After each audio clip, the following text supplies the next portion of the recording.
Indian share market എങ്ങോട്ടാണ് എന്ന കാര്യത്തിൽ നിങ്ങൾ ആകെ കൺഫ്യൂഷനിലാണോ? ഇവിടുത്തെ FIAകൾ നിർത്താതെ നിൽക്കുന്നു. മറുഭാഗത്ത് ഓരോ സെക്ടറിലും മാറി മാറി വാങ്ങലുകളും നടക്കുന്നു. അതിനിടയിൽ 2-3 ദിവസം നല്ല രീതിയിലുള്ള ബൈയിങ്, അതിനുശേഷം കനത്ത വിൽപ്പന. ഇങ്ങനെ മൊത്തത്തിൽ കൺഫ്യൂഷൻ ഉണ്ടാക്കുന്ന ഒരു മാർക്കറ്റ് സെന്റിമെന്റ്സിലൂടെയാണ് ഇന്ത്യൻ ഓഹരി വിപണി കടന്നുപോയിക്കൊണ്ടിരിക്കുന്നത്. ഇതിനിടയിൽ അടുത്ത ആഴ്ച യഥാർത്ഥ അവസരങ്ങൾ എവിടെയാണ്? ഈ വീഡിയോയിൽ കഴിഞ്ഞ ആഴ്ചയിലെ മാർക്കറ്റ് സാഹചര്യങ്ങളും ആഴ്ച മാർക്കറ്റിനെ സ്വാധീനിക്കുന്ന എല്ലാ കാര്യങ്ങളും നമ്മൾ ചർച്ച ചെയ്യും. ഡിവിഡന്റ്, റിസൾട്ട്, IPO തുടങ്ങി എല്ലാ പ്രധാന സ്റ്റോക്കുകളും വാർത്തകളും വിശദമായിട്ട് നമുക്കിവിടെ മനസ്സിലാക്കാം. ഇത് നിങ്ങളെ തീർച്ചയായിട്ടും നല്ല അറിവോടെ തീരുമാനമെടുക്കാൻ വഴികാട്ടിയായേക്കും. അപ്പോൾ നമുക്ക് നേരെ കാര്യത്തിലേക്ക് എടുക്കാം. Welcome to the eye opener video of സരം smart savings and investment solution.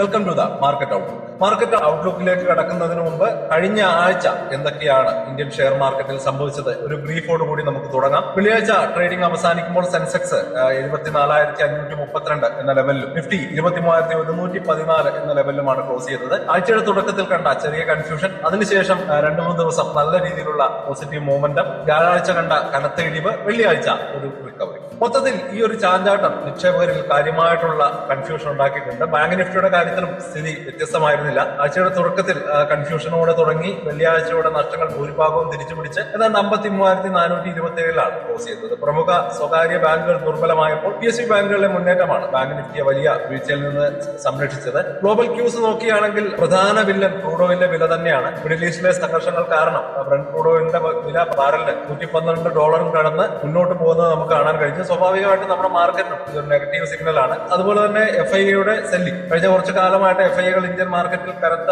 വിൽപ്പനക്കാരായിട്ട് തുടരുകയാണ്. എന്നാൽ ഇതിനെല്ലാം ഒരു കവചമായിട്ട് നമ്മൾ DIകൾ ആ ഒരു ഷെയറുകൾ വാങ്ങി കൂട്ടുന്നുമുണ്ട്. അതായത് ആഭ്യന്തര നിക്ഷേപ സ്ഥാപനങ്ങൾ നിലയുറപ്പിച്ചിട്ടുണ്ട്. അവർക്ക് റെക്കോർഡ് വാങ്ങലുകൾ നടത്തിക്കൊണ്ട് മാർക്കറ്റ് വലിയ തകർച്ചകളില്ലാതെ പിടിച്ചു നിൽക്കപ്പെടുന്നുമുണ്ട്. FIA വിൽപ്പനയും DI വാങ്ങലും തമ്മിലുള്ള ഈ വടംവലി അടുത്ത ആഴ്ചയിൽ തുടരാൻ തന്നെയാണ് സാധ്യത. US, യൂറോപ്യൻ മാർക്കറ്റുകളിലും പണപ്പെരുപ്പ ഭീതി കാരണം ഒരു അനിശ്ചിതത്വം നിലനിൽക്കുന്നുണ്ട്. ഇത് തിങ്കളാഴ്ച നമ്മുടെ വിപണിയിലും ഒരു ചെറിയ ഗ്യാപ് ഡൗൺ ഓപ്പണിംഗിന് വരെ കാരണമാകാൻ സാധ്യതയുണ്ട്. ചുരുക്കി പറഞ്ഞാൽ കുതിച്ചുയർന്ന ക്രൂഡ് ഓയിൽ വിലയും FIA വിൽപ്പനയും ദുർബലമായിട്ടുള്ള ആഗോള സാഹചര്യങ്ങളും അടുത്ത ആഴ്ച മാർക്കറ്റിന് മുന്നിലുള്ള പ്രധാന വെല്ലുവിളിയായിട്ട് കാണാനും സാധ്യതയുണ്ട്. വരുന്ന ആഴ്ചയിലെ പ്രധാന ലെവലുകൾ നോക്കുകയാണെങ്കിൽ നിഫ്റ്റിയെ സംബന്ധിച്ചിടത്തോളം 23,000 എന്നത് വളരെ നിർണായകമായിട്ടുള്ള ഒരു സപ്പോർട്ട് ലെവൽ തന്നെയാണ്. മാർക്കറ്റ് അതിന് മുകളിൽ നിൽക്കുന്നിടത്തോളം ഒരു നല്ല ആശ്വാസത്തിന് വകയുണ്ട്. ഈ ലെവൽ ബ്രേക്ക് ചെയ്താൽ 22,800 എന്ന വളരെ ശക്തമായിട്ടുള്ള ഒരു സപ്പോർട്ട് അവിടെയുണ്ട്. മുകളിലേക്ക് പോവുകയാണെങ്കിൽ 23,300, 23,350 റേഞ്ചിൽ ആദ്യത്തെ റെസിസ്റ്റൻസും, അത് കടന്നാൽ 23,500, 600 ആ ഒരു ലെവലിലേക്കും നമുക്ക് ടാർഗറ്റ് ഫിക്സ് ചെയ്യാവുന്നതാണ്. ബാങ്ക് നിഫ്റ്റിയിലാവട്ടെ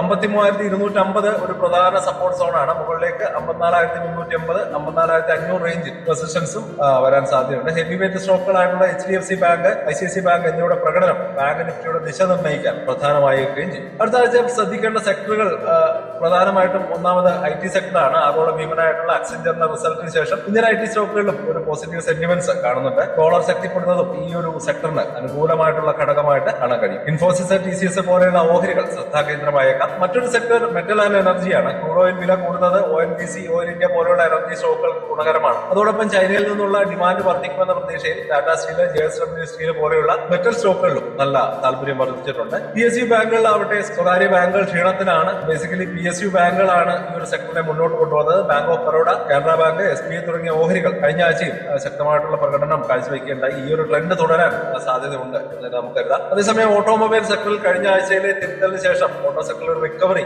വരാൻ സാധ്യതയുണ്ട്. എമാൻഡം പോലെയുള്ള സ്റ്റോക്കുകൾ നല്ലൊരു തിരിച്ചുവരവ് നടത്തുന്നുണ്ട്. കമ്മോഡിറ്റി വിലകൾ കുറയുന്നത് ഈ ഒരു സെക്ടറിന്റെ മാർജിൻ മെച്ചപ്പെടുത്താൻ സഹായിക്കും. അപ്പോൾ ഈ ഒരു സെക്ടറുകളിലൊക്കെ പ്രകടനം അടുത്ത ആഴ്ചയിലെ മാർക്കറ്റിന്റെ ദിശ നിർണ്ണയിക്കുന്നതിൽ പ്രധാന പങ്ക് വഹിച്ചു. ഇനി നമ്മുടെ വീഡിയോയുടെ ഏറ്റവും പ്രധാനപ്പെട്ട ഭാഗത്തേക്ക് വരാം. ഡിവിഡന്റ്, IPO, മറ്റ് സ്റ്റോക്ക് വാർത്തകൾ എന്നിവകൊണ്ട് ശ്രദ്ധ നേടാൻ പോകുന്ന സ്റ്റോക്കുകൾ ഏതൊക്കെയാണെന്ന് നമുക്ക് നോക്കാം. ഡിവിഡന്റ് സ്റ്റോക്കുകൾ നോക്കുകയാണെങ്കിൽ power finance corporation, PFC, Castrol India, India ഗ്ലൈക്കോൾസ് തുടങ്ങിയ കമ്പനികളുടെ ഇടക്കാല ഫൈനൽ ഡിവിഡന്റുകൾക്കുള്ള എക്സ് ഡേറ്റുകൾ അടുത്ത ആഴ്ചയാണ് വരുന്നത്. ഇവ കൂടാതെ ഗുജറാത്ത് ഇംപ്ലക്സ്, സംവർദ്ധന മദേഴ്സൺ തുടങ്ങിയ കമ്പനികളും ഡിവിഡന്റ് നൽകുന്നുണ്ട്. വേദാന്ത, ഏഞ്ചൽ വൺ തുടങ്ങിയ കമ്പനികളുടെ ബോർഡ് മീറ്റിംഗുകൾ ഡിവിഡന്റ് പ്രഖ്യാപനത്തിനായിട്ട് അടുത്ത ആഴ്ച നടക്കുന്നു. അടുത്ത ആഴ്ച മാർച്ച് അവസാന വാരമായതിനാൽ പ്രധാന കമ്പനികളുടെ റിസൾട്ട് കുറവായിരിക്കും. ഏപ്രിൽ മാസത്തോടെ ആയിരിക്കും റിസൾട്ട് സീസൺ സജീവമാകുക. എങ്കിലും യൂറോ മൾട്ടിവിഷൻ പോലെയുള്ള ചെറിയ കമ്പനികൾ അടുത്ത ആഴ്ച റിസൾട്ട് പ്രഖ്യാപിക്കുന്നുണ്ട്. IPOs നോക്കുകയാണെങ്കിൽ IPO മാർക്കറ്റിലും അടുത്ത ആഴ്ച നല്ല തിരക്കായിരിക്കും. മെയിൻ ബോർഡിലും SME പ്ലാറ്റ്ഫോമിലുമായിട്ട് പുതിയ IPOകൾ സബ്സ്ക്രിപ്ഷൻ ആയിട്ട് തുറക്കുന്നുണ്ട്. അമിത് ചന്ദ്, ജഗദീഷ് കുമാർ, സായ് പ്രസന്റൽസ്, പവരിക്ക എന്നിവയൊക്കെ ശ്രദ്ധിക്കേണ്ട മെയിൻ ബോർഡ് IPOകളാണ്. ഇവിടെ സബ്സ്ക്രിപ്ഷൻ തീയതികൾ അടുത്ത ആഴ്ച ആരംഭിക്കുകയാണ്. SME വിഭാഗത്തിലും എഞ്ചിനീയറിംഗ് പോലുള്ള IPOകൾ വരുന്നുണ്ട്. IPOയിൽ നിക്ഷേപിക്കുന്നതിന് മുമ്പ് കമ്പനിയെ കുറിച്ച് കൃത്യമായിട്ട് പഠിക്കാനും RHPയും GMPയും ഒക്കെ പരിശോധിക്കാനും മറക്കരുത്. മറ്റ് പല കോർപ്പറേറ്റ് ആക്ഷനുകളും അടുത്ത ആഴ്ച നടക്കുന്നുണ്ട്. കിലിച്ച് ട്രക്സ് ഇന്ത്യ 1:1 അനുപാതത്തിൽ ബോണസ് ഇഷ്യൂ പ്രഖ്യാപിച്ചിട്ടുണ്ട്. ഇതിന്റെ എക്സ്ലേറ്റ് അടുത്ത ആഴ്ചയാണ്. B2 റീറ്റെയിൽ, മാൻപ്രോ ഇൻഡസ്ട്രീസ് തുടങ്ങിയ കമ്പനികൾ സ്റ്റോക്ക് സ്പ്ലിറ്റും പ്രഖ്യാപിച്ചിട്ടുണ്ട്. ഇത്തരം കോർപ്പറേറ്റ് ആക്ഷനുകൾ നടക്കുമ്പോൾ സാധാരണയായിട്ട് സ്റ്റോക്കുകളുടെ വിലയിലും വലിയ രീതിയിലുള്ള വോളറ്റാലിറ്റിയും ഫ്ലക്ച്വേഷൻസും ഉണ്ടാവാറുണ്ട്. അപ്പോൾ ഈ ഒരു അനാലിസിസ് നിങ്ങൾക്ക് ഉപകാരപ്പെടുന്നുണ്ടെങ്കിൽ തീർച്ചയായിട്ടും വീഡിയോ ഒന്ന് ലൈക്ക് ചെയ്തേക്കാം. നിങ്ങളുടെ അഭിപ്രായങ്ങളും സംശയങ്ങളും കമന്റുകളായിട്ട് ഞങ്ങളെ അറിയിക്കുക. ഇതുപോലെയുള്ള വിശദമായിട്ടുള്ള മാർക്കറ്റ് അപ്ഡേറ്റുകൾ മുടങ്ങാതെ ലഭിക്കാൻ ചാനൽ ഇപ്പൊ തന്നെ ഒന്ന് സബ്സ്ക്രൈബ് ചെയ്യാൻ മറക്കരുത്. അപ്പോൾ നമുക്കൊരു കൺക്ലൂഷനിലേക്ക് കിടക്കാം. അടുത്ത ആഴ്ച എന്തൊക്കെ പ്രതീക്ഷിക്കാം? ഒറ്റ വാക്കിൽ പറഞ്ഞാൽ റേഞ്ച് ബൗണ്ട് മാർക്കറ്റിനാണ് സാധ്യത.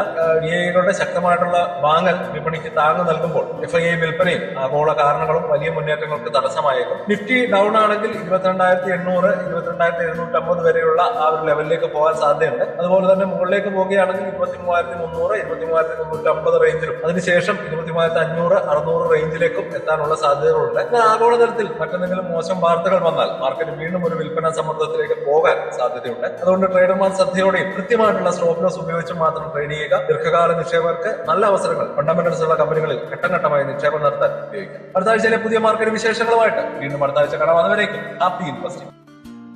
സ്റ്റോക്ക് മാർക്കറ്റിലെ ന്യൂസുകളെയും അതുപോലെ തന്നെ അപ്ഡേറ്റുകളെയും ഉൾക്കൊള്ളിച്ചുകൊണ്ടുള്ള ഒരു ഫേസ്ബുക്ക് ഗ്രൂപ്പ് നമുക്കുണ്ട്. ആ ഒരു ഗ്രൂപ്പിന്റെ ലിങ്ക് ഈ വീഡിയോയുടെ ഡിസ്ക്രിപ്ഷനിൽ കൊടുക്കുന്നുണ്ട്.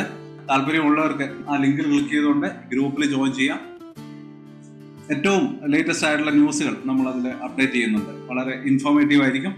അപ്പോൾ ഇത്രയുമാണ് ഇന്നത്തെ വീഡിയോയിൽ ഉൾപ്പെടുത്തിയിരിക്കുന്നത്. പുതിയ ന്യൂസുകളുമായിട്ട് നാളെ വീണ്ടും വരാം. ബൈ.